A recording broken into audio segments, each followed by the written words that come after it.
el refractómetro de AB, que ya se los pasé, pero vamos a ver rápidamente conmigo. Este es el refractómetro de AB, este es mucho más moderno que tenemos. Incluso este viene con un equipo adicional que es una lamparita de brazo flexible que se la puede colocar acá en caso de que no haya mucha luz. Esta es la guía del usuario. Vamos a ver lo más principal. Cómo viene empacado, cómo hay que desempacar, qué tiene que tener. Instrucciones, pieza de prueba, una pieza de prueba de calibración, desarmador, botella de monobromonaftalina, pipete de batería. Cómo se pone, cómo se coloca la batería. Hay algunos que son eléctricos también, otros que vienen con batería. Donde hay que colocarlo, guía general del instrumento. Vamos viendo acá. El AB es un 5, es un refractómetro económico de amplio rango, ideal para pequeños laboratorios, contratistas o aplicaciones por pocas muestras. Funciona perfectamente también para demostraciones prácticas y experimentales en laboratorios de física y química de escuelas y universidades. Este es un instrumento fácil de usar y no requiere una fuente de poder externa cuando se usa sin los accesorios.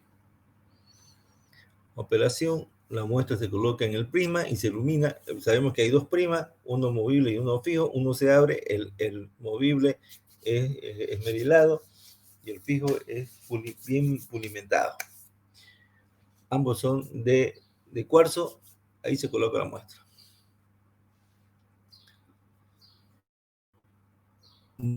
Bueno.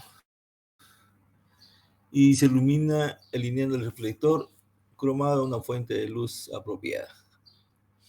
Sea esta natural, hay un reflector.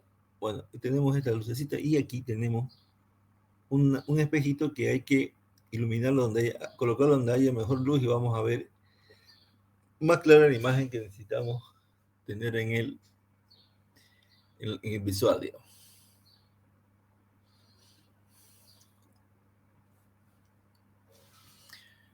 El ajuste de los prismas con la rotación de la perilla de dispersión asegura que la lectura se obtenga con la longitud de onda apropiada. El estándar es de 589. La luz que utilizamos es de una luz de aquella adentro. Cuando uno ve acá, por eso vimos al comienzo que estaba colocando una batería, es una luz de sodio.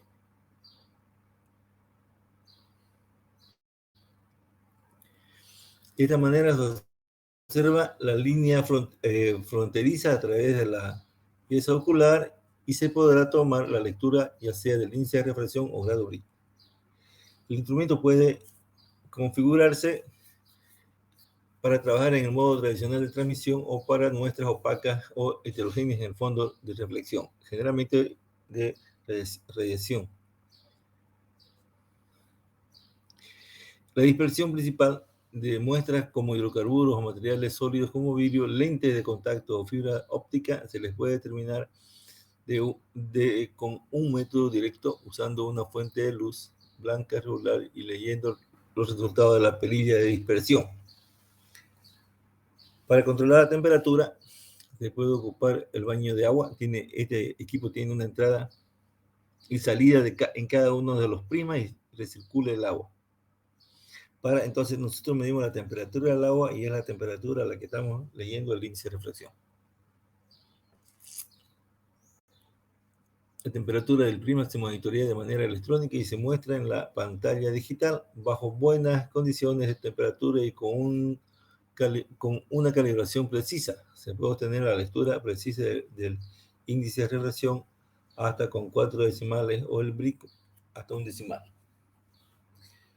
¿Cómo colocar la lámpara? Bueno, esta lamparita se coloca acá, tiene 2 tornillos y se conecta y se puede ver.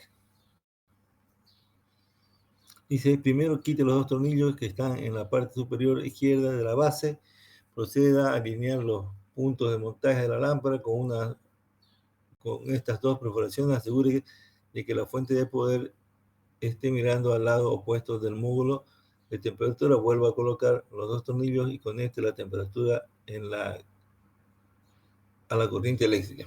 En caso de que tengamos un equipo eléctrico, electrónico, o sea, con fuente de luz, energía, ¿no es cierto? Energía eléctrica. Bueno, la perilla de control usando la perilla de control es posible apagar la lámpara cuando no esté en uso o bien alcanza una iluminación lineal. Bueno, ¿cómo funciona? Abrimos el equipo, aflojamos esto, abrimos el equipo. Aquí en este lado tenemos el prisma de iluminación y aquí es de medición. Ahí obviamente debe estar limpio, colocamos, gire la perilla de ajuste y eleve el prisma. Cuando esta movemos y tiene también un segurito para que no se mueva. Luego colocamos la muestra. Vierte una gota de muestra en el prisma inferior, cierre el prisma superior y asegúrelo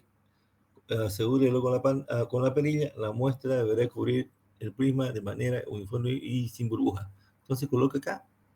Vamos a tener una manchita aquí de la muestra y volvemos a cerrar y aseguramos.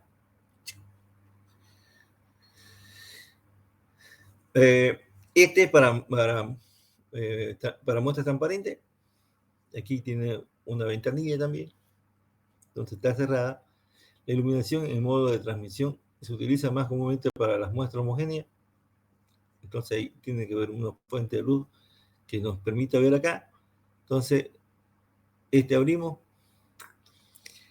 abre el disparador del prisma superior y eleve el espejo del prisma inferior. Este espejo de aquí hay que cerrarlo. Esto permitirá que la luz pase a través de la muestra y el prisma superior. En caso de muestra opaca, modo de reflexión, la operación bajo el modo de reflexión funciona mejor con muestras opacas. Sin embargo, la frontera no es fácil de ver como el modo de transmisión.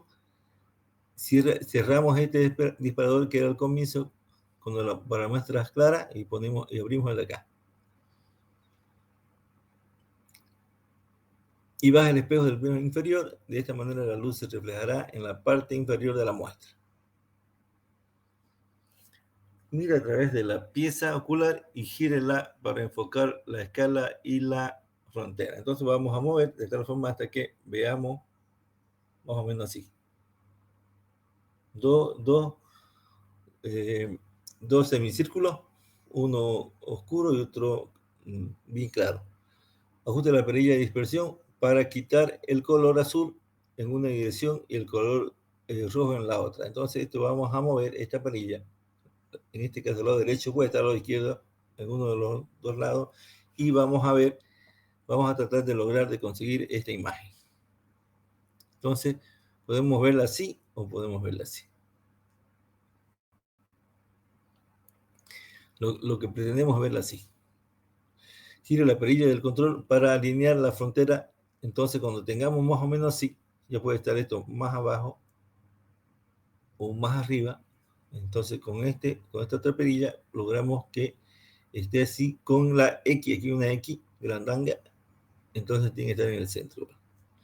Gira la perilla del control para alinear la frontera, la división entre las regiones clara y oscura con el centro de la X. Cuando hemos logrado esta iluminación de acá, entonces vamos a mover, aquí es un espejito, y vamos a estar mirando de tal forma de que con vamos a tener mejor, y se rota el colector de luz para alcanzar mejor iluminación. Entonces vamos a ver que vamos a ver mejor. Y ahí están las dos escalas.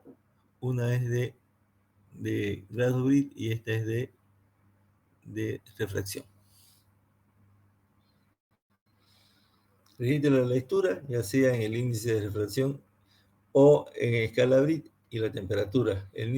También dice la temperatura, el índice de refracción. La temperatura la vamos a medir aquí. Fíjense acá. Aquí tenemos la salida, vamos a ver el lado izquierdo. El índice de refracción de un líquido varía con la temperatura, es por eso que el instrumento se mantendrá o se mantiene a una temperatura controlada usando agua circulante de abajo o la lectura se ajusta con la temperatura real.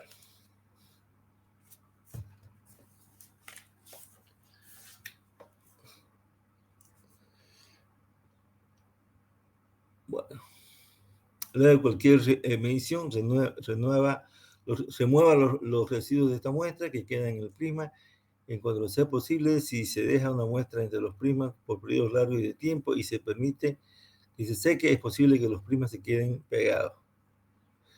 Para remover la muestra y su residuo, utilice un solvente apropiado para elegir. Tome en cuenta que la muestra es base agua o base aceite. Procede a enjuagar los prismas con agua destilada o alcohol y a secar con un pañuelo limpio. Nota: al limpiar las prismas, recuerde que tallar con un material abrasivo puede terminar con la raya, puede por rayar la superficie de los prismas. Esto reducirá la calidad de la frontera y además contaminará la muestra. No se recomienda el uso de solventes como la acetona. Siempre ocupe el alcohol y otros solventes abrasivos. La acetona podemos hasta despintarlo el equipo. No le pasará nada al prisma, pero igual tiene su efecto. Dice: el lente de la pieza ocular deberá ser limpiada periódicamente con un trapo seco o un pañuelo. Nunca use agua para limpiar la lente de la pieza ocular, pues se puede filtrar en el mecanismo de enfoque y nublar el área de visión. Fíjense ustedes que aquí un bloquecito. Cómo realizar el instrumento con la pieza para prueba. Utilizando un palito de plástico o de madera, vierta 2 gotas de monobromonaftalina. ¿Se acuerda que al comienzo hay un frasquito con esta muestra? Al centro del prisma, echamos primero al centro del prisma, entre medio de los dos, y colocamos recién esta pieza. Al centro del prisma de emisión, la pieza de prueba deberá colocarse encima del prisma y con la cara pulida hacia abajo sobre el líquido de contacto.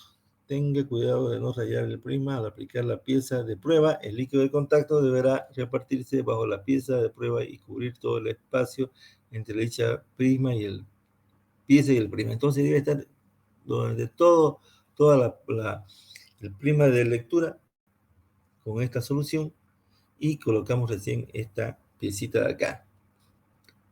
Parece transparente. Entonces, esta piecita tiene una lectura aquí, una numeración. Es importante utilizar la cantidad adecuada de líquido de contacto. Debe haber suficiente para cubrir el espacio, pero no tanto que se esparza más allá de los bordes. La cantidad justa se aprenderá con la experiencia. Para verificar que la pieza de prueba se aplique correctamente, se revisa que no tenga movimiento. Si existe tal, remueva la pieza y el líquido de contacto y repite las instrucciones arriba.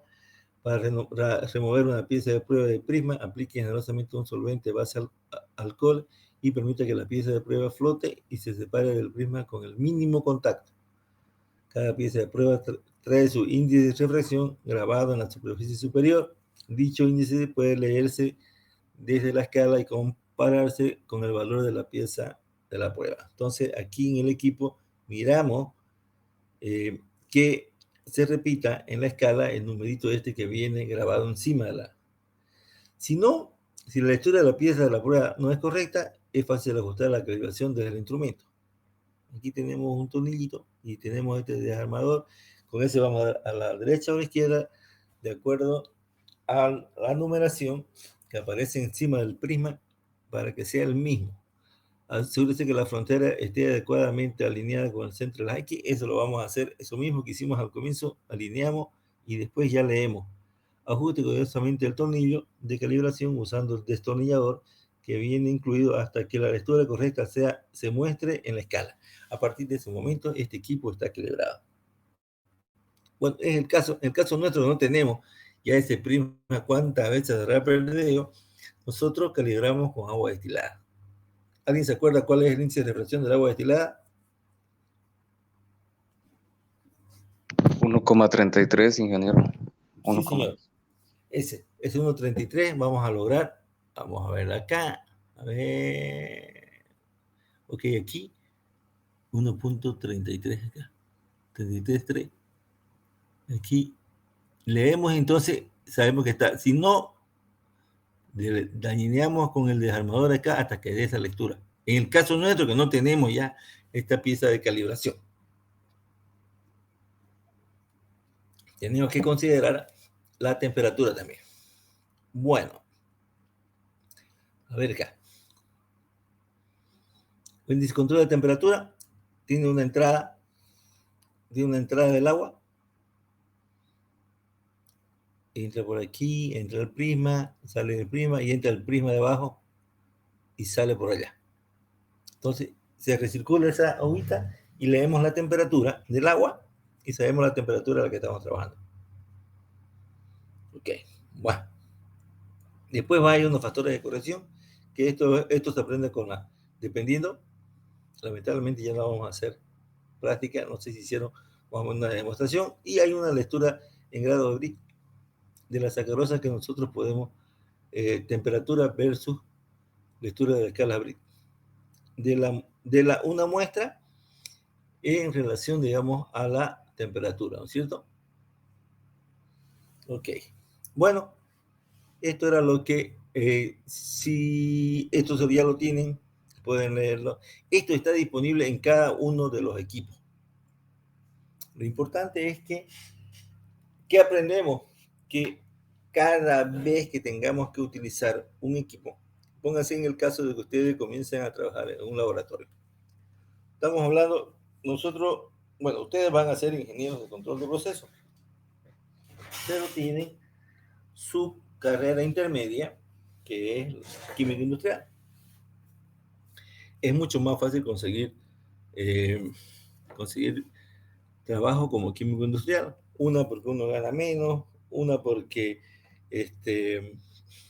son expertos en análisis, van a ser, porque no todos llevan la materia que ustedes están llevando. Esta instrumentación también llevan en ambiental y llevan en alimento. Creo que hasta en alimento, pero es mucho más sencilla, es mucho más básica. Aprenden a manejar pH, conductímetro, no sé qué más, pero son cosas más básicas, digamos, que nosotros somos más profundos. Por ejemplo, leer, aprender a manejar ustedes como técnicos pueden ir, digamos, a trabajar en medio ambiente, por más que haya un ingeniero ambiental, ustedes tienen mayor formación, por ejemplo, pueden hacer la toma de muestra y leer los parámetros in situ, como ser temperatura, conductividad, pH, bueno, primero temperatura, pH, conductividad, pH después, y pueden medir oxígeno disuelto en otra muestra, oxígeno disuelto. Entonces, con esos datos, uno lo muestra, cuando son para análisis medioambientales, con esos datos que van en el protocolo de muestreo, entonces usted lleva esas muestras, esos datos, esa muestra con el protocolo y lo entrega al laboratorio. El laboratorio hace sus análisis, ya tras que entran los primeros análisis, lamentablemente no podemos ni ir, porque generalmente esta materia terminábamos y la primera cosa que hacíamos ir al laboratorio de medio ambiente y ahí mirábamos cómo estaban la disponibilidad de los equipos, cómo estaban distribuidos los equipos, casi todos los equipos que vemos, casi. Y luego, cómo ingresa la muestra y cómo se va analizando la muestra, ya sea líquida o sea sólida. Pero con esta pandemia nos limitamos. Y otra cosa que no podemos ver es ir a las lagunas de tratamiento, de estabilización de Zaguapac, donde, pucha, dice, ahí uno despeja muchas dudas y muchas cosas, y además que puede hacer preguntas cuando está ahí en plena visita, ¿no es cierto? Bueno, ahora vamos a ver lo que es cromatografía.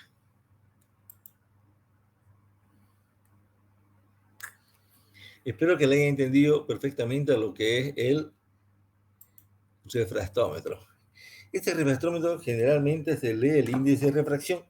Por ejemplo, una de las aplicaciones que vimos con el refractómetro es para hacer, si nos dan, por ejemplo, un análisis de aceite. Ya tenemos una muestra de aceite, una mezcla de aceite, y entonces cada aceite, por ejemplo, de ricino, el aceite de oliva, el aceite de soya, el aceite de girasol, cada aceite tiene un índice de refracción diferente. Entonces podemos ir leyendo los índices de refracción de la muestra y sabiendo qué es lo que tiene, vamos a encontrar su concentración. Otra cosa que podemos encontrar con el índice de refracción, por ejemplo, es la relación de la concentración de los ácidos, por ejemplo, ácido nítrico, ácido sulfúrico.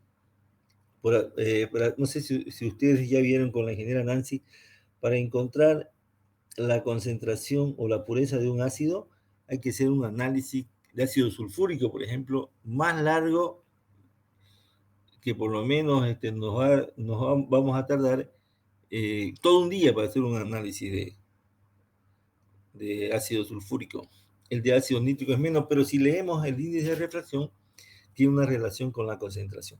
Podemos hacer una ilusión, una gráfica, índice de refracción versus concentración, y podemos leer la muestra y vamos a saber cuál es la concentración. Eso es fácil y eso es rápido.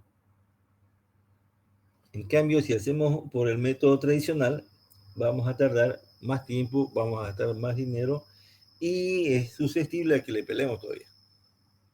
Más fácil.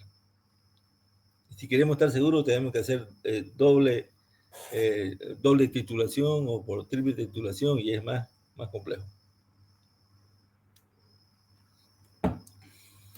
Bueno, ahora vamos a ver que la cromatografía, ¿alguien tiene idea de qué es la cromatografía?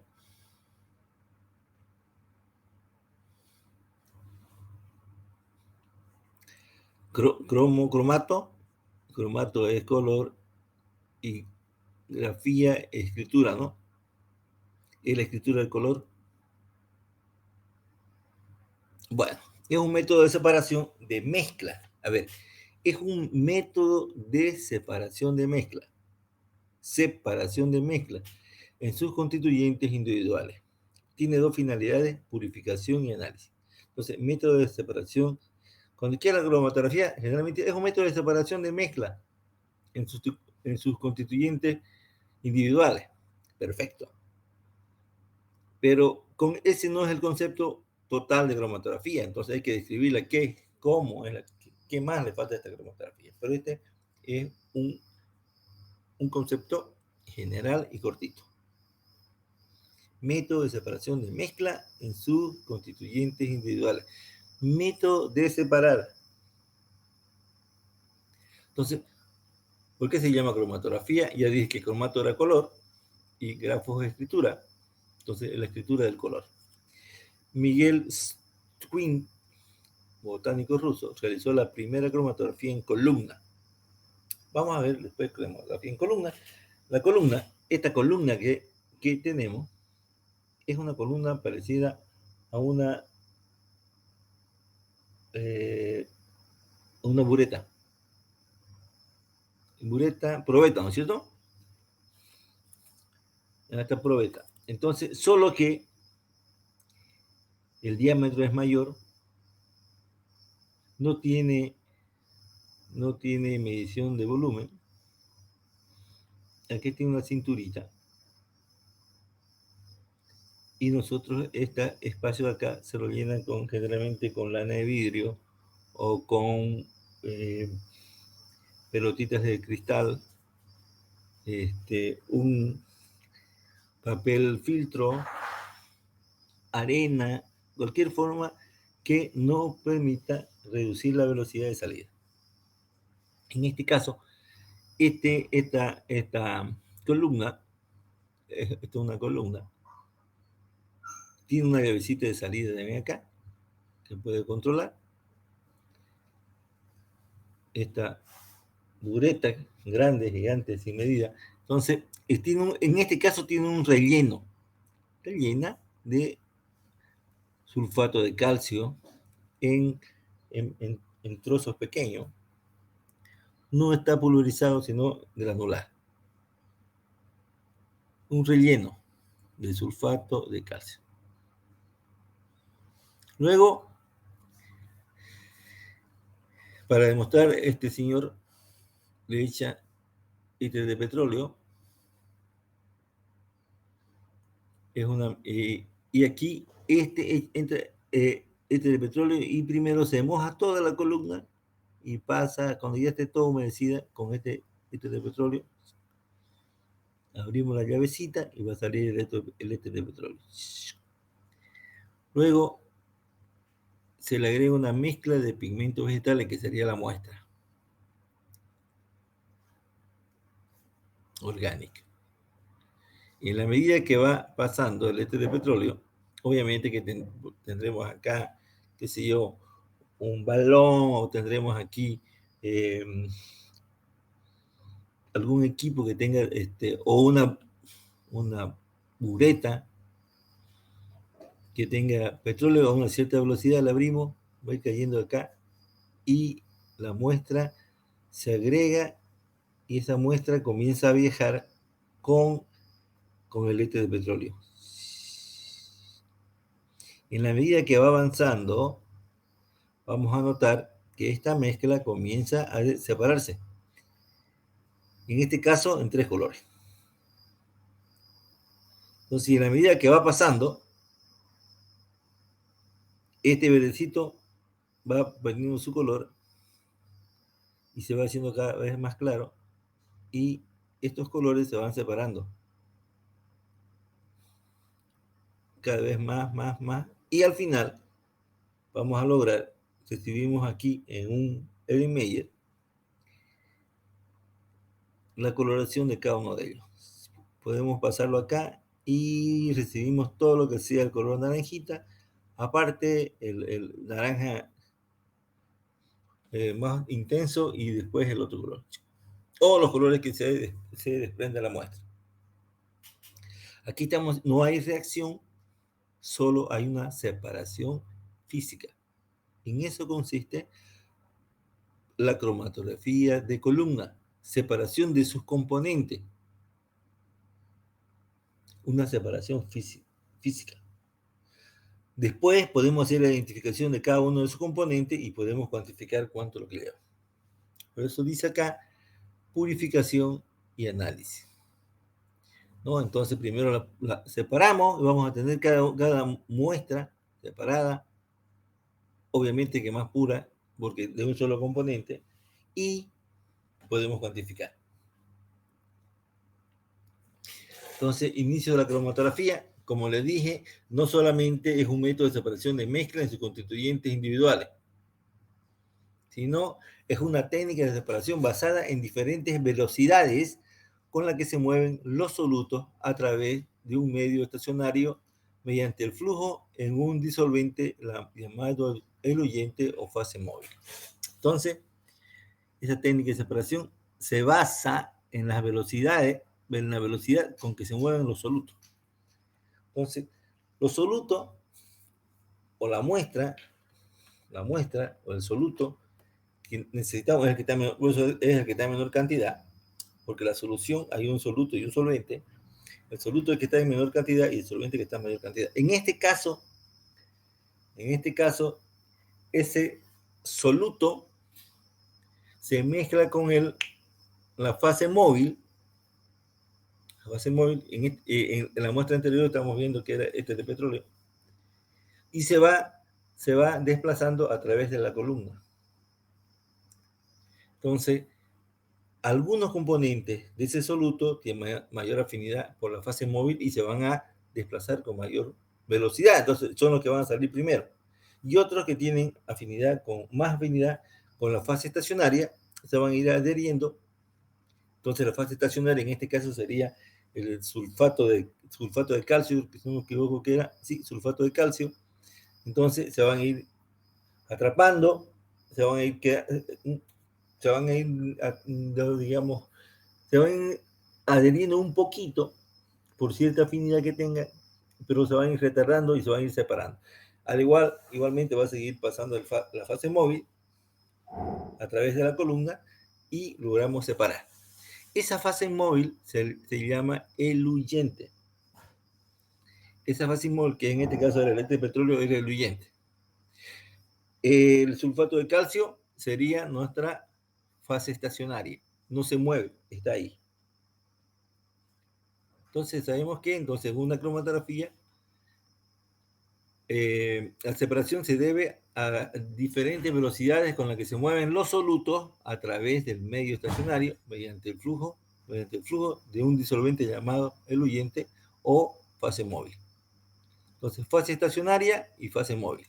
Entonces la cromatografía está compuesta de la fase estacionaria, de la fase móvil, y además, para que haya cromatografía tiene que haber un soluto, ¿cierto? Para que se pueda separar.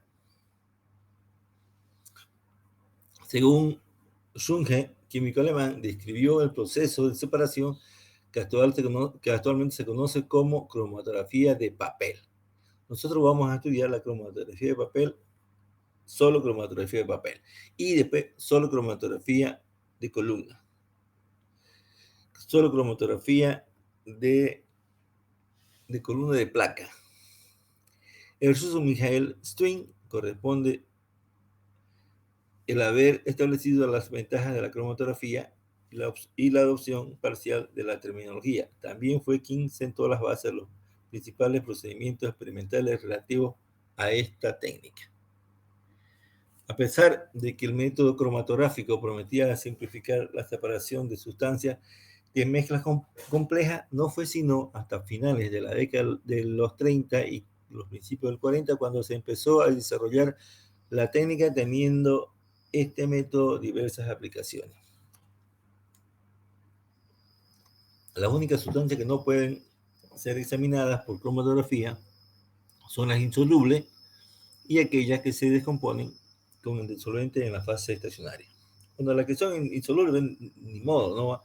Tendríamos que buscar una fase móvil o eluyente que se puedan separar, que se disuelvan, que se separen en ese medio. Entonces, en la medida que van pasando, y tenemos que elegir por eso una fase estacionaria que tengan afinidad con el soluto o la muestra que vamos a analizar para que podamos separarla. Entonces, las únicas que no se pueden examinar por cromatografía son las insolubles y aquellas que se descomponen en el solvente o con la fase estacionaria. Pues desde un concepto más general, la técnica de separación, vamos a ver el concepto de cromatografía, en la técnica de separación extraordinariamente versátil que presenta distintas variantes. Esta es la cromatografía. Entonces, es técnica de separación extraordinariamente versátil que presenta distintas variantes. En toda separación cromatográfica hay dos fases: sólida, líquida o gas. Pero hay dos fases: una móvil y otra estacionaria. Entonces uno dice, pucha, la estacionaria no podía ser gas porque si ya se va a pasar, va a salir. Entonces pues solamente puede ser sólida, puede ser líquida. Entonces, en toda separación cromatográfica hay dos fases: líquida, sólida, líquido, gas, una móvil y otra estacionaria, que se mueven una con respecto de la otra, manteniendo un contacto íntimo. Quiere decir que la estacionaria y la móvil tienen contacto, entran en contacto. La muestra se introduce en la fase móvil y los componentes de la muestra se distribuyen entre la fase estacionaria y la fase móvil. Los componentes de la mezcla a separar invierten un tiempo diferente en recorrer cada una de las fases, con lo que se produce la separación. Si un componente está la mayor parte del tiempo en la fase móvil, el producto se mueve rápidamente. Mientras que si se encuentra la mayor parte en la fase estacionaria, el producto queda retenido y su salida es mucho más lenta.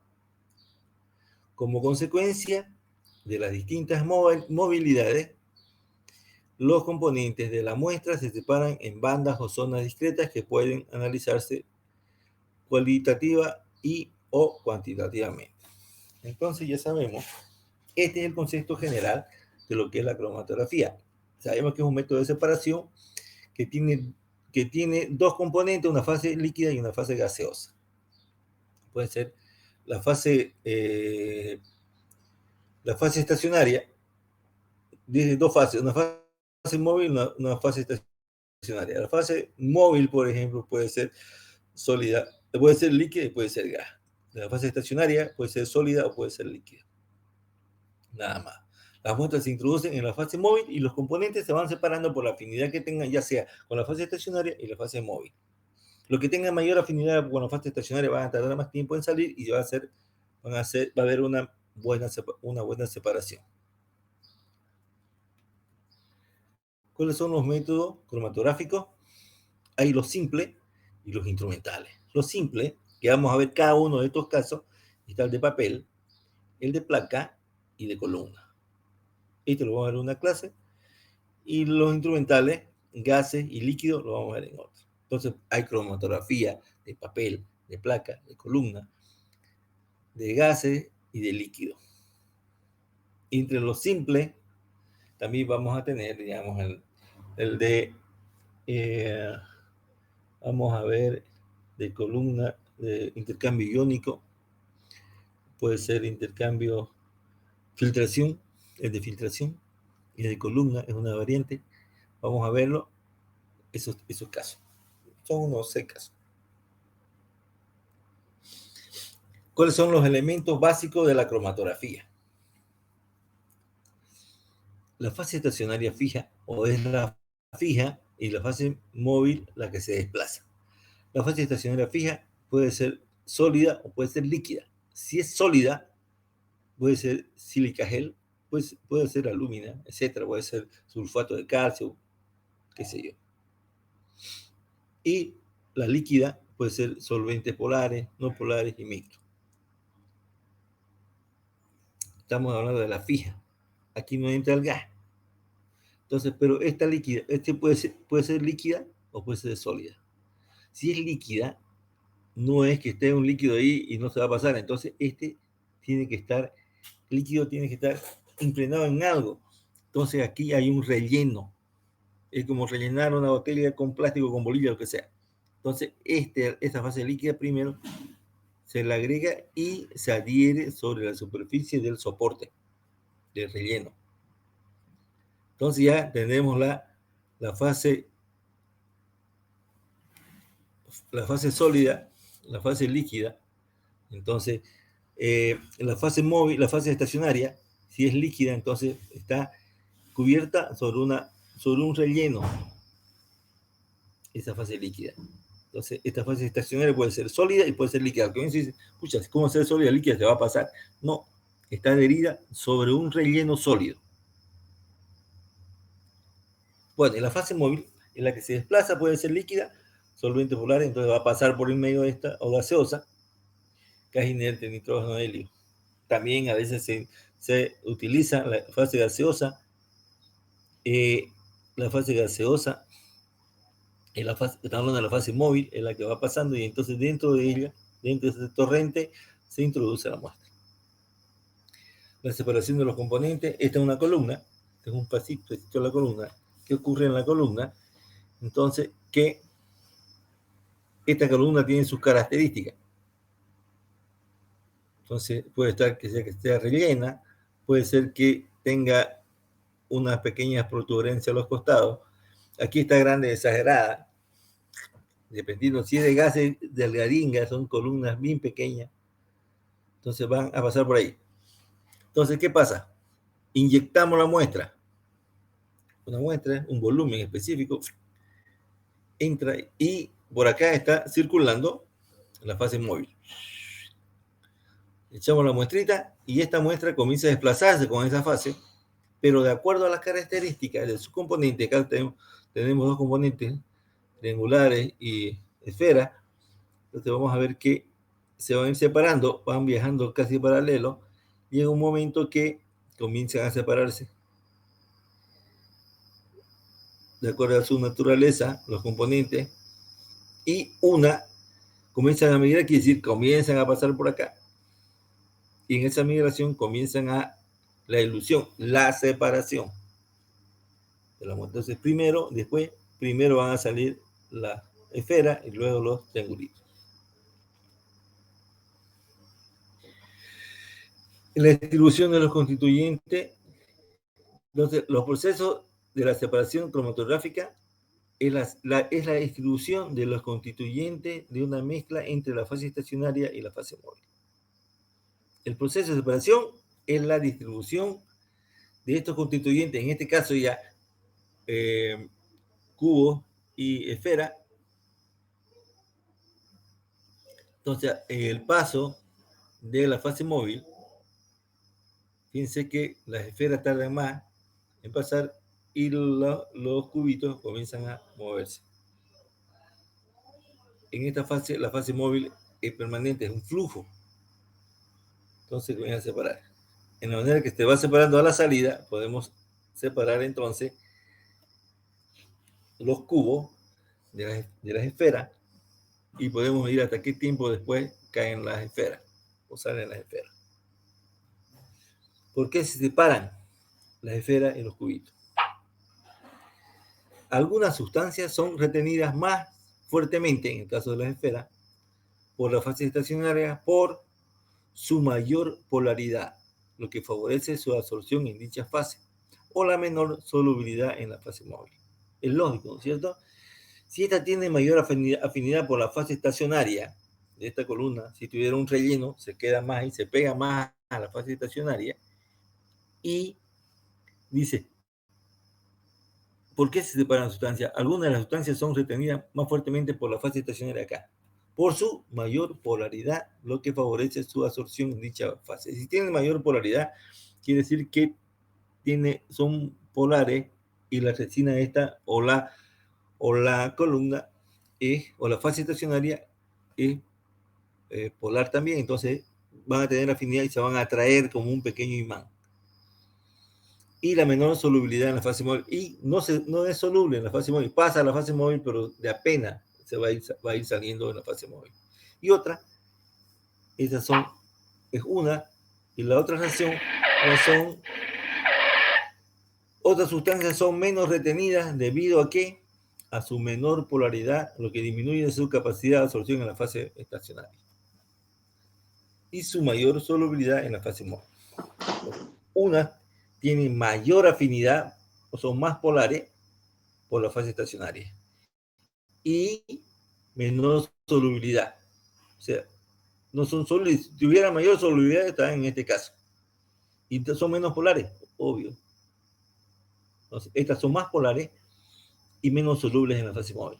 Estas son menores, tienen menor polaridad y mayor solubilidad en la fase móvil. Por eso se separan.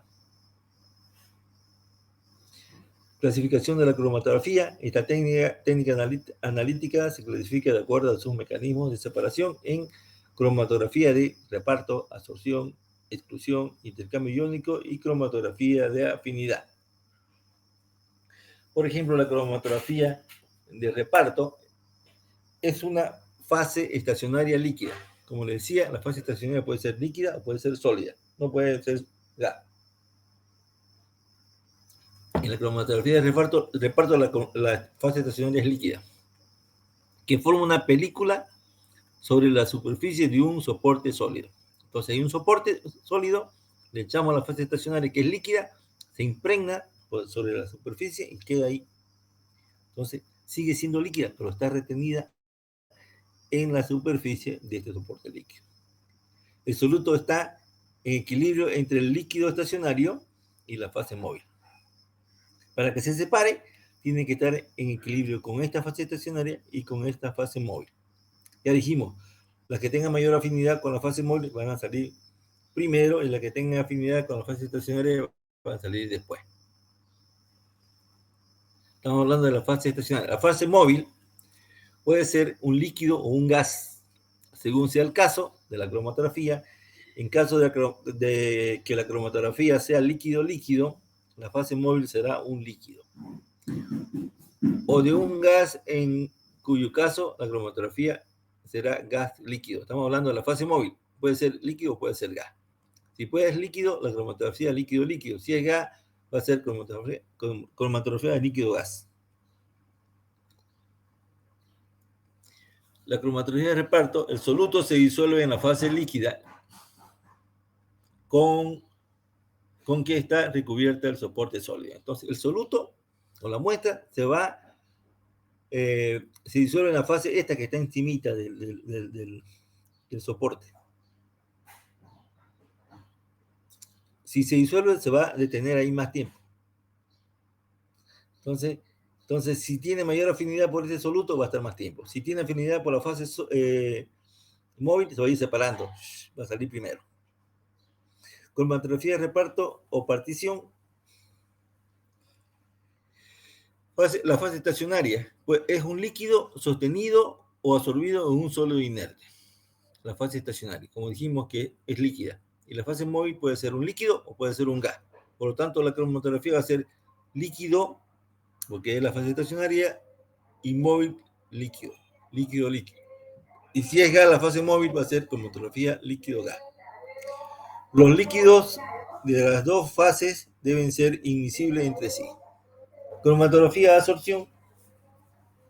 En este caso, la fase estacionaria es un sólido y una fase móvil es líquida o gaseosa. Entonces ya es menos compleja. La cromatografía de absorción, la fase estacionaria es un sólido, la fase móvil es un líquido o un gas. Si es líquido va a ser cromatografía sólido-líquido, cromatografía sólido-gas. La otra era cromatografía líquido-líquido o cromatografía líquido-gas. Líquido-gas, la de reparto. Estamos en la de absorción. En la cromatografía de absorción, donde la fase estacionaria es un sólido, el soluto se absorbe sobre la superficie de las partículas sólidas. La separación se explica con la deserción de sustancias contenidas en la fase móvil sobre un sólido estacionario. Como la muestra viene en la fase líquida, o la fase móvil, perdón, como el soluto viene en la fase móvil, estas se adhieren sobre la fase sólida. La separación se explica por la deserción de sustancias contenidas en la fase móvil sobre un sólido estacionario. Entonces, vienen en la fase líquida, en la fase móvil, perdón, se adhieren a la fase estacionaria, porque la fase móvil puede ser un líquido y puede ser un gas. Entonces, vienen en la fase móvil y el soluto o la muestra se va a adherir a la fase estacionaria o sólida. Puede ser sistema líquido sólido o gas sólido. El sistema puede ser líquido o gas sólido. En cualquier fenómeno de absorción influyen tres variables: el absorbente, el eluyente y el soluto. El absorbente es la fase estacionaria, el eluyente es la fase móvil y el soluto es la muestra. Y esta cromatografía de absorción puede ser sólido líquido o puede ser sólido gas. Y la de reparto anterior era líquido o líquido gas. Entonces, el término de absorción, si ustedes se fijan, absorción con D, de adherir, en el contexto cromatológico se refiere a interacciones débiles, esa atracción que hay entre la fase estacionaria y algunos componentes de la muestra o del soluto, es una interacción débil. Por eso es que con el tiempo, al paso de la fase móvil, se van a ser arrastrados y se produce la separación. Por ejemplo, acá este componente estaba en uno de los ejemplos, se trataba de esfera y de cubo. Entonces van a ver ustedes que las esferitas tienen mayor solubilidad o mayor afinidad con la fase líquida y se separan. Solubilidad o tienen afinidad, que es lo mismo, con la fase líquida y se van a separar primero. Y luego se van a ir desprendiendo los cubitos, todos juntos a la vez. La cromatografía de absorción, dijimos que puede ser líquido sólido, porque la fase estacionaria es un sólido, y la fase móvil puede ser un líquido o puede ser un gas. La fase estacionaria suele ser gel de sílice, alúmina, carbón activado y polvo poliamida. Puede ser cualquiera de ellos. Algunas veces al aplicar alúmina puede ocurrir cambios químicos, es decir, quimisorción durante el paso del soluto por la fase estacionaria. Dependiendo de la muestra, de las características de la muestra o del soluto, vamos a elegir nuestra fase estacionaria. La cromatografía de gas sólido, sabemos que la fase estacionaria es un sólido. Los absorbentes más usados son alúmina, gel de sílice, carbón activado, mallas moleculares, que vamos a ver después solamente ese tema, se realizan en columna. La absorción se realiza en columna. El material que sea utilizado como absorbente debe presentar una estructura rígida, tamaño uniforme y ser químicamente inactivo. La cromatografía de absorción. Ahora viene la cromatografía de exclusión. La separación está basada en los diferentes volúmenes moleculares. En volúmenes moleculares. Es una característica de la cromatografía de columna. El tiempo de exclusión, el tiempo de elusión, o sea, de separación, es proporcional al peso molecular de los mismos, lo que provoca ser no muy usada con compuestos de alto peso molecular. Principalmente en este proceso se emplean geles no iónicos de partículas uniformes y porosas como fase estacionaria.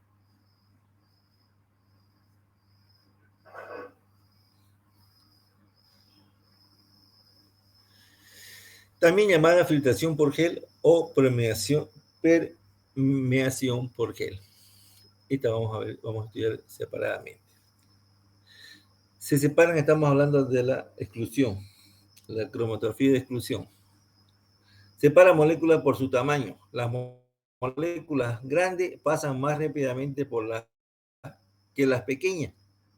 No hay una interacción entre la fase estacionaria y el soluto, sino que la fase móvil pasa a través de un gel poroso. Es un gel poroso y las moléculas más grandes pasan más rápido y las chicas se retienen. ¿Por qué? Los poros pequeños dejan pasar a las moléculas grandes y las moléculas pequeñas tardan más tiempo en pasar a través de la columna. Son retenidas porque son chiquitinas, entran en la porosidad de la fase estacionaria y se retienen. En cambio, las grandes, como no entran, pasan. Entonces, en este caso, las más grandes pasan primero y las más chicas salen después. Entonces, cromatografía de exclusión. Fíjense ustedes, las más grandes salen primero, las más chicas se van separando. ¿Por dónde? Por aquí es una malla o un tamiz. Entonces las más grandes van a pasar porque las más chicas se van a meter dentro de la porosidad de la fase estacionaria y se va a retener. La cromatografía de intercambio iónico es el tipo de cromatografía existente donde hay aniones y hay cationes.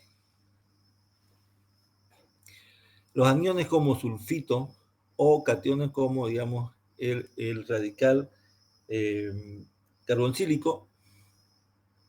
Entonces, los iones covalentemente unidos a la fase estacionaria sólida, que ordinariamente es una resina. Entonces, los iones de la muestra van a adherirse ya sea a una columna catiónica o aniónica. Se van a adherir, se van a ser atraídos nomás, y se van a ir separando. Los que tengan sea menos iónicos o covalentes van a pasar y los iónicos se van a ir quedando. Bueno, entonces estos se van separando. Los iones en disolución de cargas opuestas son atraídos en la fase estacionaria por fuerza electrostática, o sea, por la fuerza de los electrones. La fase móvil es un líquido. Entonces la fase estacionaria puede ser generalmente una resina donde los componentes de la muestra o de los solutos van a ser atraídos por esta resina.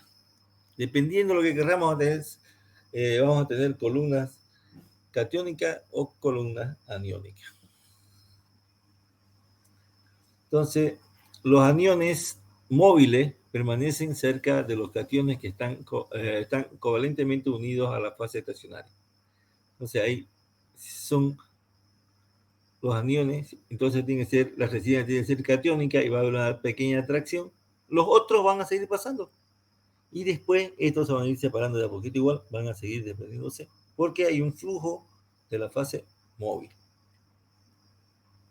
Resinas catiónicas que solo fijan aniones y todos los cationes van a pasar directo. Y van a salir primero, obviamente, y después salen los aniones. Cromatografía de afinidad. Entonces, la otra cromatografía de afinidad, es la más selectiva, emplea interacciones de moléculas de un soluto en particular y una segunda molécula que está unida covalentemente inmovilizada a la fase estacionaria.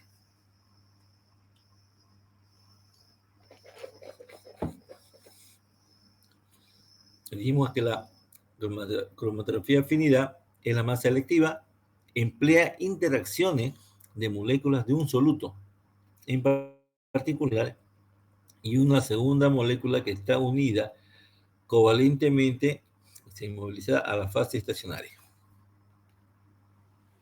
Entonces es más selectiva.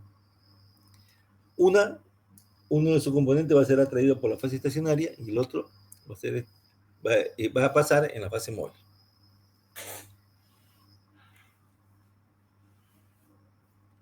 La molécula inmovilizada podría ser un anticuerpo unido o una proteína determinada. Solo las proteínas que reaccionan con el anticuerpo se fijan en la columna. Esta cromatografía se utiliza más en microbiología o en bioquímica. Entonces todas las demás moléculas se eliminan. Una clase especificada de moléculas se une a la fase estacionaria. Entonces una se fija y la otra se elimina. Por eso determinamos un solo tipo de molécula. ¿Cuáles son los disolventes más comunes? Desde el pentano, bueno, la polaridad va a ir disminuyendo. El pentano más polar, ciclohexano, dioxano, benceno, éter etílico, cloroformo, cloruro de metilo, acetona, etanol, metanol y el agua. Estos son los disolventes más comunes en cromatografía. El más polar es el pentano, el menos polar es el agua. Aspecto físico de la cromatografía. La velocidad lineal del flujo nos dice cuántos centímetros recorre el disolvente dentro de la columna en un minuto. Entonces vamos a ver que no estamos hablando ya de una columna pequeña, estamos hablando de columnas que están, pueden ser hasta en metro, o las columnas pequeñas, estamos hablando de columnas, por ejemplo, HPLC, columnas pequeñas, pero que tienen otras características específicas. Entonces, la velocidad del flujo lineal, la velocidad lineal del flujo, nos dice cuántos centímetros recorre el disolvente dentro de una columna en minuto. Entonces, fíjense una columna que tengamos, qué sé yo, unos 50 centímetros, o 80 centímetros, 60, qué sé yo. Entonces, ahí van a ver que va a ir recorriendo, va a ir circulando la fase móvil y vamos a ir leyendo cuántos centímetros se va separando por minuto. Cromatograma es el gráfico que representa la respuesta del detector en función del tiempo de dilución. Como un electrograma, igual un cromatograma es igual, y donde haya un pico más grande, se refiere a un cierto elemento. Mientras más delgado sea el pico, mejor es la cromatografía. Entonces, si tenemos un pico. El cromatograma es un gráfico que representa las respuestas del detector en función del tiempo de elusión, el tiempo de separación. Entonces, el gráfico en función del tiempo, la concentración en función del tiempo de separación. El tiempo de retención, TR, de un componente es el tiempo necesario después de la inyección de una mezcla en la columna hasta que ese componente llega al detector. Entonces usted coloca la muestra hasta que pasa por la columna, llega un detector y lo detecta. Ese es el tiempo de retención. El volumen de retención es el volumen de la fase móvil necesario para eluir un soluto determinado de la columna. Entonces, ¿cuánto de líquido o de fase móvil necesitamos para que se separe ese soluto o esa muestra en la columna? El eluyente es el fluido, ya dijimos que el eluyente es el fluido que entra por la columna, y el eluato es el fluido que sale por el extremo de la columna eluyente. El eluyente va a pasar primero y va a llevar parte del soluto o de la muestra pasando a través de la columna. Y en el eluato, antes entraba un solvente puro, y ahora el eluato o la salida va a tener el solvente más parte de la muestra o de los solutos. El coeficiente de reparto o partición se refiere acá, que es la constante de la reacción entre la solubilidad en la fase 1 y la solubilidad en la fase 2. Es un coeficiente. Aspecto físico del coeficiente de distribución se define como concentración total de la fase 2 y concentración total de la fase 1. En general, los cocientes de partición y distribución se asocian a la fuerza de retención de los diferentes componentes del soluto por la fase estacionaria. Es la concentración inicial y después la concentración final. Coeficientes de difusión mide la velocidad a la que se mueve al azar una sustancia desde una región de mayor concentración a otra de menor concentración. Altura del plato es la constante de proporcionalidad entre la variante de la banda y la distribución del recorrido.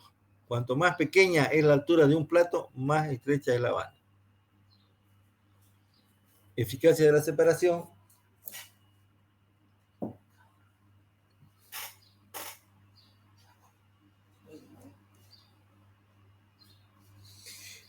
Diferentes tiempos de elusión de los respectivos picos, cuando más distantes sean mejor. Cuando tengamos el cromatograma, yo le dije, mientras más alto el pico, mejor. Y mientras más separado un pico del otro, el pico corresponde a un componente y el área interna a la concentración. Mientras más el pico, de un pico a otro haya mayor separación, mejor va a ser la cromatografía. Mayor separación. Entonces, anchura, dice, diferentes tiempos de elusión de los respectivos picos. Cuanto más distantes sean, mejor. Si se separan mejor, la separación va a ser mejor de los componentes de la muestra. Y la anchura de los picos, cuando más anchos sean los picos, peor la separación. Entonces, la anchura tiene que ser menor. Tiene que pasar más rápido. Entonces, ¿cómo hacemos para alcanzar ese objetivo? Cambiar de la fase móvil. Bueno, la resolución de picos gaussianos da de igual área y amplitud, con una resolución, por ejemplo, del 0,5%, vemos que en este pico están los tres componentes. Con esta resolución a 0,75 ya podemos observar dos picos. ¿Cierto? Entonces, con una resolución de 1, ya la separación es mejor, pero con una resolución de 1,5, con un tiempo, ya entonces los componentes se separan y después de un cierto tiempo aparece el otro. Entonces, esto se expresa en el cromatograma. Entonces, para cada componente hay un cromatograma específico. Entonces, nosotros corremos en el cromatógrafo un elemento conocido y vamos a tener un pico. Por ejemplo, un metano o un gas natural, metano. Entonces, de metano ponemos metano y vamos a tener un pico. De butano otro. Entonces, después, cuando veamos en un cromatograma, vamos a decir, este pico corresponde al metano, esta gráfica corresponde al butano. Entonces, y de acuerdo al área este interno, corresponde a la cantidad del elemento. cromatografía líquida y cromatografía de líquidos de alta eficiencia. Estamos hablando de separación de los eficacia de separación de los cromatogramas, ¿no es cierto? De la cromatografía. Entonces ahora, cromatografía líquida. Hemos visto cromatografía de reparto, de absorción, de exclusión, de intercambio iónica y de cromatografía de afinidad. Bueno, esas cromatografías se van definiendo por las características que tiene cada cromatografía, cada relación que hay entre la fase estacionaria y el móvil. Y la separación de un soluto, ¿cierto? La cromatografía de líquido, estamos hablando de cromatografía líquida, después de cromatografía líquida y cromatografía gaseosa.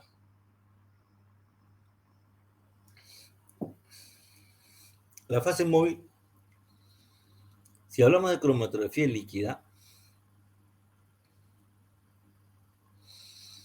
la fase móvil es un líquido a alta presión. Hasta ahora no habíamos hablado de nada de presión. Todo funcionaba con la presión atmosférica. Entonces, en cromatografía líquida o líquidos de alta presión, la fase móvil es un líquido a alta presión. Nosotros podemos tardar horas con otra cromatografía hasta que la presión de la gravedad haga su efecto y se separe. Podemos obtener una buena separación, pero vamos a tardar mucho tiempo. En cambio, la cromatografía líquida, ya la fase móvil viene a alta presión. Y la fase estacionaria es solo sólido, es un sólido en columnas de un diámetro de 3 a 10 micras. ¿Cuántas micras tiene un centímetro? ¿Cuántos milímetros tiene un centímetro? Un metro tiene 1000 milímetros, un centímetro tiene 10, ¿no es cierto? Y un centímetro tiene 10 micras. Estamos hablando entonces de columnas internas, de columna de diámetro interno de 10 micras, de un centímetro, de un milímetro. ¿Está bien? Y sabemos que el analito, la fase estacionaria es un líquido y el analito también es un líquido. Estamos hablando de cromatografía líquida, donde la fase estacionaria es un sólido, la fase móvil un líquido pero a alta presión, y el analito o el elemento de estudio es un líquido, está en solución. Utiliza instrumentación especial. Si quieren leer más, entren a esta dirección, si quieren saber más. Pero después vamos a tratar específicamente la cromatografía líquida. ¿En qué consiste la cromatografía líquida? En columna tenemos un flujo, un líquido que viene a alta presión. Viene el líquido y viene aquí a un tanque. Colocamos la muestra. Nuestra muestra en este caso es azul otra vez. Y esto va pasando a alta presión. Y rápido. Entonces vamos a ver que se va a ir separando. En esta muestra tiene componentes A y B. Fíjense ustedes que se va a ir separando en sus dos componentes. Entra primero juntos y después se van separando. La segunda en el 2. En este sentido va el flujo del móvil, de la fase móvil. Entonces se separa. Aquí se va separando. Finalmente, en un tiempo, se separan los dos. Y llega la separación y esta concentración pasa al detector. Este manda una información al cromatograma y este comienza. Entonces primero no pasa nada, entonces la información va yendo tranquila. Y un momento, cuando ya comienza a aparecer, comienza a crecer. Y hasta que el máximo, y después comienza a bajar y nos da un pico de B. A viene después y viene lo de acá. A viene después y también llega y forma un pico de A. ¿No es cierto? Tenemos de B y después viene de A. Donde entonces tenemos el sentido del flujo de la fase móvil a presión. Aquí se inyecta la muestra, entra la muestra, se va separando, sale primero uno y sale después la otra. Y esta muestra se recupera inalterada.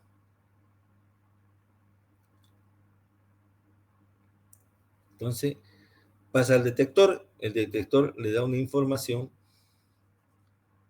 al registrador y este hace su cromatograma. La cromatografía gaseosa, que también la vamos a ver separadamente, vamos a analizar cromatografía gaseosa. La cromatografía gaseosa tiene, también se puede clasificar en cuanto al método de análisis en cromatografía de gases. La fase móvil en la líquida, la fase móvil es un líquido y la fase estacionaria en una columna es un sólido. En cromatografía de gases, la fase móvil es un gas portador que puede ser helio, nitrógeno, hidrógeno. Y la fase estacionaria también puede ser un líquido no volátil, como vimos al comienzo, que está pegado sobre una superficie, o un sólido, una columna específica. En este caso de acá tenemos una columna específica. Solo es sólido. La fase móvil es sólida. En la cromatografía gaseosa, está hablando de la líquida, la fase estacionaria puede ser un líquido o puede ser un sólido. En este caso, el analito, lo que vamos a analizar es un gas o un líquido volátil. En este caso, es un líquido. Solamente el líquido, el analito en la cromatografía líquida. Aquí mayor información. Vamos a ver después, ya le dije, la cromatografía de gases es un método físico de separación en el cual los componentes se separan. Al separar, se distribuyen entre dos fases, una de las cuales constituye la fase estacionaria de gran área superficial y la otra es un gas, fase móvil, que pasa a través o a lo largo de la fase estacionaria. Cuando la fase estacionaria, en este caso, puede ser un líquido o puede ser un sólido. Y la fase móvil sí o sí es un gas. Y el analito sí es un gas.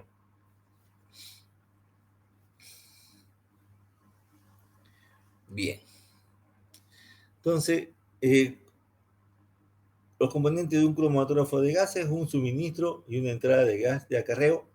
La fase móvil es un gas de acarreo que va a estar pasando o fluyendo en un puerto de inyección donde se coloca la muestra, una columna normalmente localizada en el interior de una cámara termostatizada, un horno. Esto ya estamos hablando de la cromatografía de gas en un horno donde está la fase estacionaria caliente. Tiene un detector fuera y un sistema computarizado para analizar, registrar e imprimir el cromatograma. Entonces tenemos un gas de acarreo o la fase móvil con su respectiva columna, regulador. Tiene un punto de inyección donde entra la muestra. Tiene la fase móvil o una columna que está dentro de un termostato, de un horno termostatizado. Obviamente que tiene un horno, tiene una temperatura, un control de temperatura, tiene un detector, los gases se van separando y van a ir apareciendo acá uno, después el otro, después el otro, y este pasa una información a este registrador, a un computador, que nos da la concentración o un cromatograma. Entonces, en eso consiste la cromatografía de gases. Cuando yo le dé pregunta de cromatografía de gases, tiene que hacerme este diagrama y todos los puntos, y ya con esto uno sabe a qué se refiere. Ustedes ya lo pueden explicar después en forma escrita, ¿no es cierto? Pero este gráfico sí o sí tiene que saberlo, igual que este gráfico. Bueno, este lo pueden resumir, ¿no es cierto? Es uno solo. Ya. Inicio de la muestra líquida se inyecta mediante una jeringa a través de un disco de goma en un inyector caliente. El gas portador arrastra la muestra vaporizada desde el inyector a la columna. ¿Está bien? Los productos de descomposición y los componentes no volátiles de la muestra se acumulan dentro de un tubo de vidrio.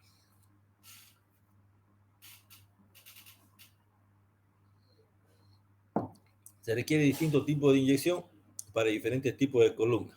Entonces vamos a ver los tipos de inyecciones. Solo para saber, nosotros vamos a ser unos expertos en cromatografía. Podemos trabajar. Un ratito, por favor. Hola.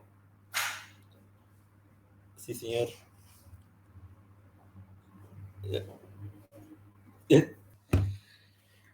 Bueno, cuando en una inyección de la muestra, coloca en este caso tenemos tres tipos de elementos, cúbico, cilíndrico y un triangulares. Entonces, de base cuadrada. Entonces, fíjense ustedes que estos rosaditos tienen afinidad por la fase estacionaria. Esto está hecho grande, a gran escala. Esto se pega más acá por la característica, porque son atraídos. Fíjense ustedes que los otros dos se van desplazando. Y con el pasar del tiempo, estos se van a retrasar más. Y posiblemente los cubitos, los cilindros se van a ir retrasando y los cubitos van a salir primero. Entonces, en ese recorrido se van a separar y por cada uno que salga va a haber una concentración y el cromatograma va a ir saliendo o explicando cuál es la cantidad mayor, menor y el tiempo. Entonces, de acuerdo en función del tiempo vamos a tener la concentración en cada uno de ellos. Por ejemplo, es que se movió esto un poquito, tiene que estar acá. Los muy solubles tienden a absorberse en la fase estacionaria. Y los poco solubles tienden a ser eluidos por la fase móvil. ¿Ok? Los muy solubles tienden a absorberse en la fase estacionaria. Los que son más solubles, entonces, son atraídos por la fase estacionaria y se van pegando. Y los poco solubles tienden a ser eluidos, o sea, tienden a ser separados con mayor facilidad. Inyección con división se utiliza cuando los analitos constituyen mayor al 0,1% de la muestra en la columna cromatográfica. Esto ya se calcula ya más específico, se introduce de 0,2 a 2% de la muestra en la columna. La temperatura en el inyector se mantiene alta para facilitar una evaporación parcial. Estamos hablando de una cromatografía de gas, ¿no es cierto? Está dentro del horno termostatizado. El flujo de gas, esto está a 120, 200 grados. El flujo de gas portador arrastra la muestra a la cámara de mezcla donde se realiza una completa evaporación y homogeneización. Hay otro puerto de inyección, estamos viendo los puertos donde se introduce la muestra. El puerto de inyección vaporizante transforma de manera instantánea la muestra líquida inyectada en vapor antes de que ésta sea introducida en la columna. Esto se consigue seleccionando una temperatura del inyector superior a la del punto de ebullición del compuesto menos volátil de la muestra, a menudo alrededor de 150 grados Celsius. Entonces, estos son específicos. Puerto de inyección con división. Bueno, sí es como que tuviera una goma, usted mete la jeringa y la aprieta y entonces aquí si es mucha la muestra, entonces algo se tiene que purgar. Después se mezcla y se entra a una cierta velocidad dentro de la columna. Se utiliza cuando los analitos que interesan constituyen del 1% de la muestra en la columna cromatográfica. La temperatura del inyector se mantiene alta para facilitar una evaporación rápida. El flujo del gas portador arrastra la muestra a la cámara de la mezcla donde se realiza una completa evaporación y homogeneización. Entonces la temperatura aquí entra a la cámara y se calienta y después pasa. Al pasar por el capilar se introduce la división y solo pasa a la columna el 1% de la mezcla, el resto se ventea. Entonces, de acuerdo a la cantidad, para que se pueda cuantificar dentro de la columna cromatográfica, tiene que entrar una cierta cantidad. Entonces, esta cantidad ya está modelada por este inyector. Deja entrar exactamente lo que necesita para ser cuantificado. Inyección de división es apropiada para analizar trazas de analitos que constituyen menos del 0.01% de una muestra de alto punto de ebullición en disolvente de bajo punto de ebullición. Se inyecta dentro de la guía en un volumen de 2 microlitros. Estamos hablando de microlitros de solución diluida en disolvente de bajo punto de ebullición. Un ml tiene 1000 microlitros. 0,1 ml son 100 microlitros. Ahora, fíjense cuál es la cantidad de muestra. La temperatura del inyector en la inyección debe ser menor a 220 grados. Bueno, inyección en la columna se usa como muestras que se descomponen por encima del punto de ebullición. Inyección en la columna, por el punto encima del punto de ebullición. La disolución se inyecta directamente en la columna sin pasar por un inyector caliente.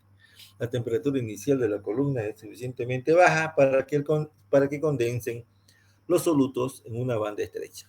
Para una mejor inyección en la columna se usan jeringas de 0,25 a 0,32 milímetros de diámetro. Entonces, en columnita, dependiendo del tipo de cromatógrafo, vamos a tener un tipo de inyección. Entonces, estamos viendo los diferentes tipos de inyección que existen. El gas portador, ya sabemos que el gas de la fase móvil, cumple básicamente dos propósitos: transportar los componentes de la muestra y crear una matriz adecuada para el detector. Una matriz es una distribución, una concentración dentro de una cierta cantidad de gas para que sea detectado dentro de la columna. Por el detector, ¿no es cierto? Pasa por la columna y después pasa al detector. Entonces, esa distribución debe ser homogénea, o sea, esa matriz. Un gas portador debe reunir ciertas condiciones. Debe ser inerte para evitar interacciones, tanto con la muestra como con la fase estacionaria. Estamos hablando de gases inertes como helio, nitrógeno, hidrógeno. Debe ser capaz de minimizar la difusión gaseosa, fácilmente disponible y puro, económico y adecuado al detector a utilizar. Las columnas, ahora estamos hablando de la columna estacionaria. La columna o fase estacionaria son de material de acero inoxidable, vidrio, aluminio, cobre, teflón. El soporte sólido puede ser en esferas de polímeros, esferas de vidrio, tiras de diatomía calcinada. Entonces, esas pueden ser el soporte sólido.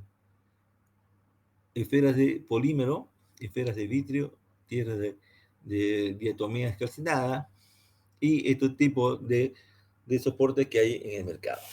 Estas esferas son para columna. Estamos hablando de columna. ¿Ok? Cuando hablamos de columna, también esa columna puede ser, vamos a ver más adelante cuando hablamos de columna, van a ver el tamaño. Para fase estacionaria de cromatografía líquida, o sea, la fase estacionaria es un líquido, puede ser líquidos polares, líquidos no polares, líquidos semipolares. Este líquido está este líquido, estas esferas retienen a esta fase estacionaria. Esta es la fase estacionaria. Esta esfera es un relleno, soporte sólido, que donde estos líquidos son la fase estacionaria, pero quedan adheridos sobre este soporte sólido. La cromatografía esta es líquido porque la fase estacionaria es un líquido.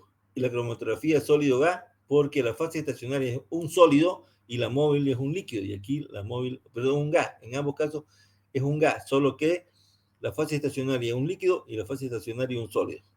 El sólido sílica, gel, alumina. Tipo de columna. Fíjense. Columna, longitud y diámetro interno. Las empacadas van de 0,5 a 10 metros. Y el diámetro interno de 2 milímetros o 4 a 4 milímetros. Pucha, grande, ¿no es cierto? 2 milímetros, 4 es grande para gas, por ejemplo. Un ratito, por favor. Hola, mi hijo. Hola. Sí, mi hijo. Sí, mi hijo. Sí, sí, sí. Tu tía salió al mercado. Ya.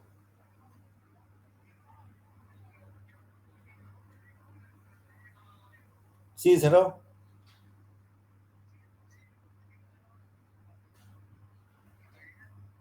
Pero no, ninguno de los mecánicos ahí.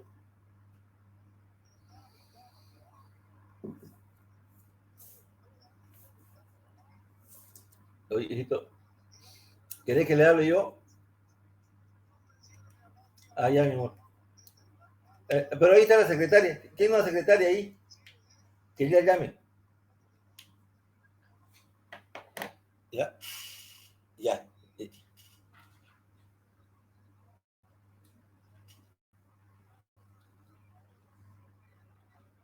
Véngase nomás, pues. Véngase nomás. Y le dice que se vino. Ya, ya, ya. Sí, sí, sí, ya. Sí, chao, chao, chao. Bueno, voy a disculpar. Eh, Cuando estamos hablando de esta columna, fíjense, de 0,5, o sea, medio metro a 10 metros. Entonces, el diámetro es 2, el interno, ¿no es cierto? De 2 a 4. Pucha, ya uno puede ver, ve el orificio interno todavía. Y esta megabor, fíjense que la longitud está entre 5 a 10, a 100 metros de longitud. Estamos hablando de una cuadra de columna. Estas están enrolladitas, 100 metros. Fíjense que el diámetro es 0,25 milímetros. Ya no es ni un milímetro, un cuarto de milímetro. Y 0,75, ni un milímetro. Ya ni vemos siquiera, ya ni vemos el orificio que va a pasar.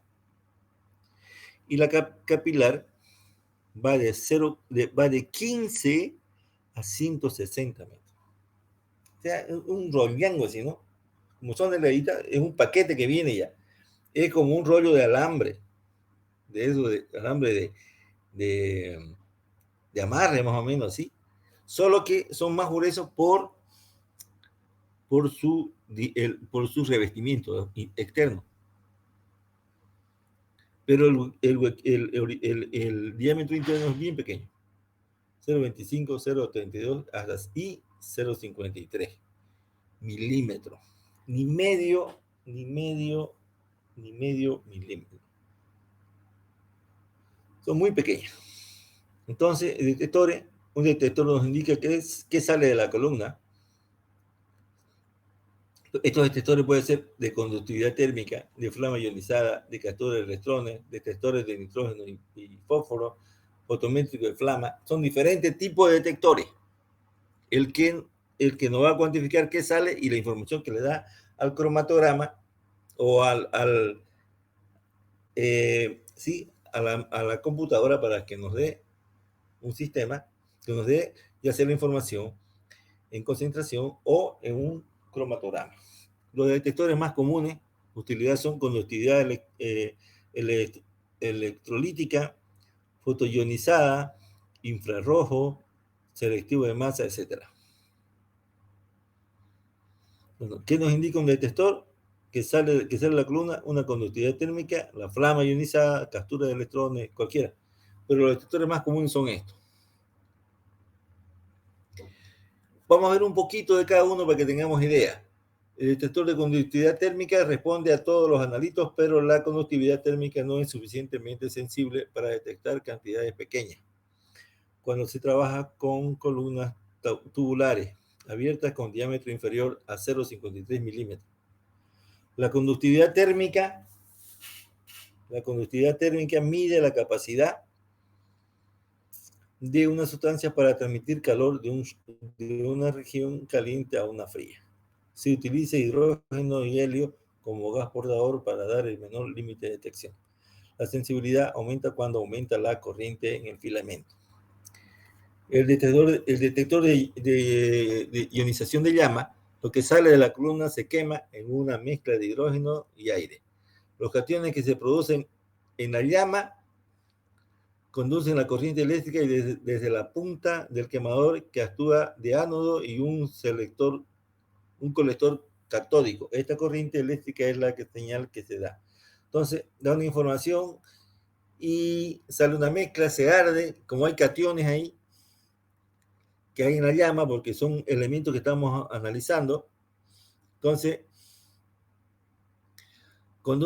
estos cationes conducen la corriente eléctrica y desde la punta del quemador que actúa como ánodo y un colector catódico. Entonces, esta corriente eléctrica es la que se mide. Es sensible a otros gases, hidrógeno, helio, nitrógeno, oxígeno, monóxido de nitrógeno, monóxido de carbono, o sea que no es universal. Detector de flama ionizada. Los componentes de la muestra que salen de la columna se queman en una mezcla de hidrógeno y aire. También se queman y los cationes que se producen en la llama conducen la corriente eléctrica de la punta del quemador que actúa como ánodo y un colector catódico. Esta corriente eléctrica es la señal que capta el detector. Estamos hablando de flama ionizada, ¿no es cierto? Entonces, detector de captura electrónica es sensible y en particular a las moléculas que contienen halógeno, carbonílicos conjugados, nitrilos, nitrocompuestos y compuestos organometálicos. Es sensible a los hidrocarburos, alcoholes y cetonas. El gas portador tiene que ser con un 5% de metano. Los componentes de la muestra que salen de la columna se queman en una mezcla de hidrógeno y aire. Los cationes que se producen en la llama conducen la corriente eléctrica desde la punta del quemador que actúa de ánodo y un colector catódico de esta corriente eléctrica es la señal que capta el detector. Esto es lo que hace un detector. Y no es más. Entonces, a partir de la próxima clase, vamos a ver específicamente cada uno de tipos de cromatografía. Este tema es en general, es más teórico de todo lo que engloba la cromatografía, ya sea líquido o gas. ¿No es cierto? Lo más importante que hemos visto, líquido o gas, y la cromatografía de columna. Viene después la cromatografía de capa fina y de papel. Vamos a ver en la próxima clase la cromatografía. La cromatografía, vamos a ver la cromatografía, la simple y después la instrumental. En un solo día vamos a ver papel, placa, columna y tal vez por filtración iónica o por filtración, y luego la última veremos la gases y líquido. Bueno, compañeros, ahora vamos a tomar lista. Me falta pasarle esta unidad.